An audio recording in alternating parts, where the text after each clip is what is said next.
any disorder. Hi, I'm Eric Bell, host of Freedomizer Radio's new hit show, For Whom the Bell Tolls, where you will hear current events from a volunteer's perspective, philosophical libertarianism, and a roadmap to a free and stateless society.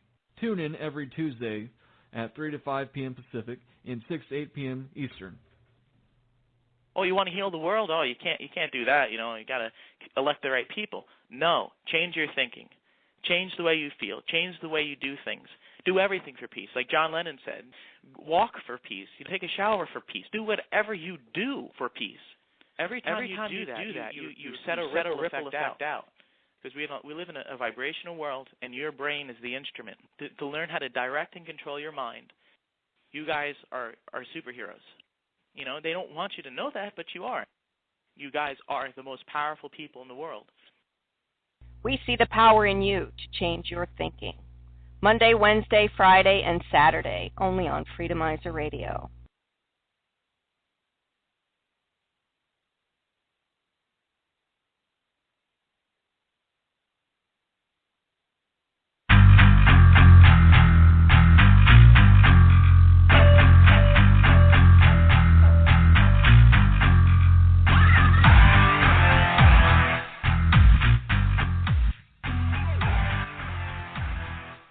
Ladies and gentlemen, this is Thrice with Thrice's Daily Download, here Monday through Thursday, 11 p.m. Central Standard Time.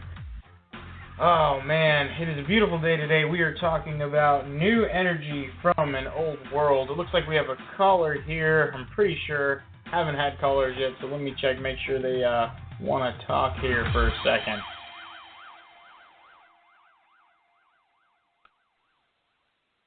Caller, you are live on Thrice's Daily Download. Were you looking to talk today? Yes, I am. All right, how's it going today, sir? How's it going? Yeah, I can hear you. Can you? Oh, yeah, can't complain. Can't complain. You sound familiar. Is that a coincidence? I don't believe in coincidences. Oh. Well, I wasn't sure if you call in on a Proof Negative show. I listened to some of his stuff before me, so you sounded like, I think Larry is one of the guys, a trucker who calls in. Yeah. So, caller, did you have something you wanted to talk about as far as pertaining to the subject? Do you have some information you wanted to share? Well, let's see it. Mystery teachings, cult, society, politics, health, science. What's your take on anti-gravity? You want to talk about anti-gravity? Yes. Anti-gravity. Well, I mean that kind of goes into the Tesla aspect. I mean, Tesla was into all of quantum physics. With anti-gravity, I think it's something that is not only capable by machine, I think it's capable by physical body because it's a simple electromagnetic switch. You know what I'm saying? It's a polarity change. And if the polarity change in your body is possible based upon meditation, then why isn't it possible to say that levitation is simple anti-gravity? Well, I've heard a lot about rotating magnets, and I've also heard somewhere about where if you can get them to spin at 20,000 RPM, that you can actually completely lose the weight of gravity. And you start to lose gradually around 6,000, 7,000, 8,000 RPM. And what's interesting about the 20,000 RPM is that the human hearing limit is 20,000 hertz. So essentially, the way that this creates propulsion is once you can get up to 30,000 RPM, 40,000 RPM, 50,000 RPM, if you just imagine the field as a vortex, it's basically rising up the vortex. It's riding the wave. Right. Well, that's funny you said hertz because I've always, if you look at the hertz scale, and this is something that most of us don't do, if you actually look at the hertz scale where it starts at base matter and it goes all the way up through physical matter and sound and light and everything, it really puts it into perspective that everything is a vibration going from one vortex to the next through this I mean, I don't want to say interdimensional because it's not. I mean, it's this dimension, but it's really interesting to look at the relationship of vibrations and what it means in our existence. And that's why I wanted to talk about this, because in the old world, or the ancient world, there was a huge understanding of vibrations, just like how megalithic geometry was something that was understood by these ancient masons, like stonemasons and architectural masons. So, no, I completely understand what you're saying about the magnets. I mean, it's something, have you heard of coral reef? Have I heard what? I think it's called Coral Castle. Have you heard of Coral Castle? Coral Castle, yes. Yeah, that was one thing, is they were talking about these cones that these kids saw the guy who did that. He had these cones in his hand, and basically, there was a theory they were talking about when they found the archaeological remains of these cone-shaped objects around these major dig sites, and they were saying that they might have been resonant tools in order to guide a frequency, basically to reflect a vibration to move an object that was already floating along because of something else. And some of the tools they found at Coral Castle wore these weird-looking gears and flywheel kind of things. So, and it's kind of just like what you're talking about, where if you get it going at enough speed, you can completely distort the field of gravity to anti-gravity, to where it's not there anymore. You know? Have you ever listened in on Bashar? He's a Bashar on.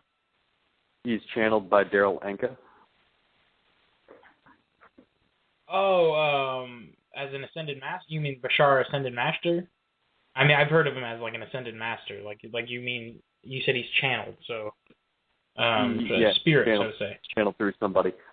He said something about, and this is pertaining to vibrational frequencies, and this might explain how, these big stones at the Coral Castle might have been moved. Mm-hmm.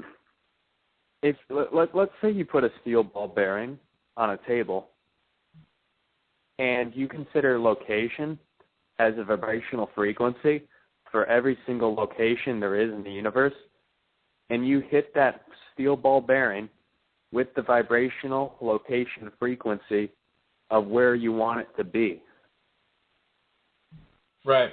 So if it will resonate that and go steel to ball that position. bearing is resonating with that vibrational location frequency, it can only exist, where its vibrational frequency is located. Well, that's like in the ancient teachings, they talk about in the aspect of telekinesis and telepathy, of how you have to see the existence. Mainly, let's use telekinesis on this one. But you have to see the existence before you cause the existence to change here. So you have to, like you're saying, you have to find that resonance. You have to find that mathematical location of the vibration that you want to move the object to, and then simply cause the frequency to change to where it is. That's interesting you say that, because, like I said, that's exactly the way that it's taught, is, using the visualization techniques to see it as a reality. And that's what a lot of people don't do. Is there's a quote I heard today, thinking is something that most people are afraid of and do not do because of how complex and how hard it is. Thinking is something that most people are afraid of and do not do because of how complex and how hard it is. And in that aspect, thinking and using your mind as the tool that it is such a beautiful thing, And it's like you're talking about this guy Nikola Tesla, and how he could design things inside of his mind and then go and put all of it together, like piece by piece, and just he knew exactly by memory all these pieces.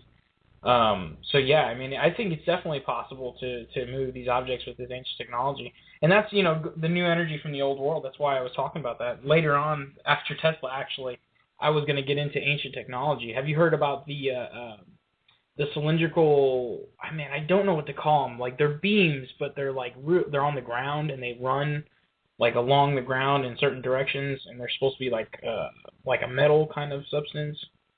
But there's all these Chinese ruins that are being discovered that are like basically temples, just like and then have you heard of the Baghdad Battery? I can research that right now. Yeah, the Baghdad Battery was actually, and this is something that is up for debate. They're not sure if it's a small conductor for, so say like a outlet or a light bulb, more or less, or just to start like a fire. I mean, there's so many different theories on what it was used for, but the biggest one is it was used to plate metal coins. So it was used to separate the gold, or it was used to cause the gold to attach to other alloys. I forget what the process is called. It's an actual process that we use nowadays. But they were basically saying that, this is a new thing that we might not have known that they had. And if they had that technology, it's just kind of like, what else did they have? You know what I'm saying? Yeah, I'm looking at a diagram of it right now. It looks like a lot like a battery, as in the acid, and they have the metal rod going into it. Yeah. Well, and that's what, do you know Tesla's towers? Have you ever heard of Tesla's towers? Yeah, wireless transfer of electricity. Yeah, and I mean, basically it's the same thing as the battery. You're putting the rod down into the earth, and there's a whole controversy that Tesla, when he knew that all his time was up and they were going to get him, he supposedly went to the 7 major world leaders and gave them basically plasma technology. And that's why, you get these leaks about the Russians having, plasma lasers, and you get all these sound technologies and these weird weapons that are out there. And we're just like, where did all this stuff all of a sudden come from? It's like they've been developing this for over 50 years, guys.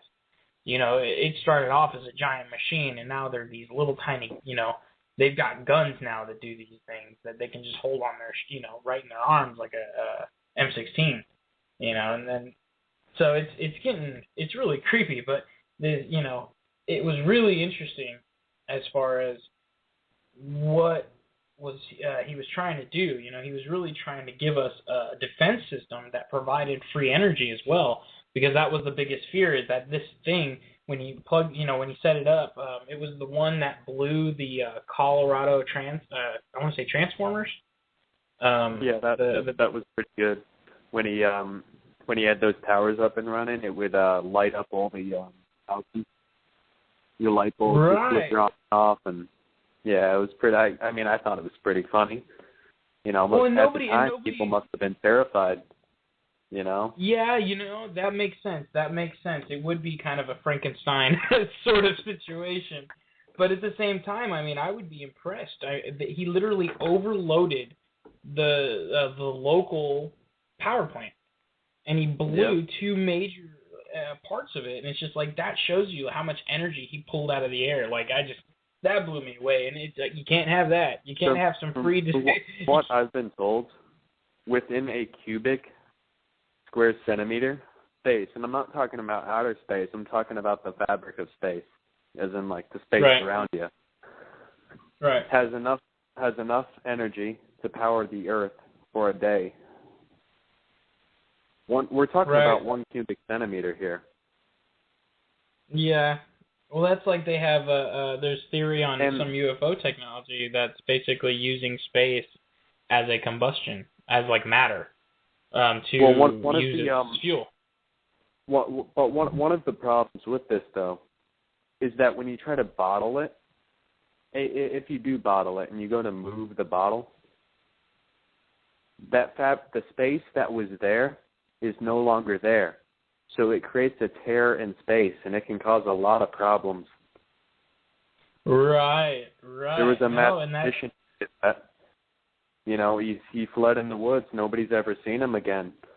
But, when he was around, he said he would never do that again. He would never, bottle it and move it again. So. Oh, wow. So this was an actual test that was done? Yeah. Wow, I'm going to have to look into that. Yeah, that's awesome. No, there's, I've heard some crazy black ops stories, man, where you've got these guys who are just regular military guys, and they have pardon my language, they have no clue what's going on half the time, and all they know is their guns. They have guns, and that is what they do. And like the whole Project Blue Book that came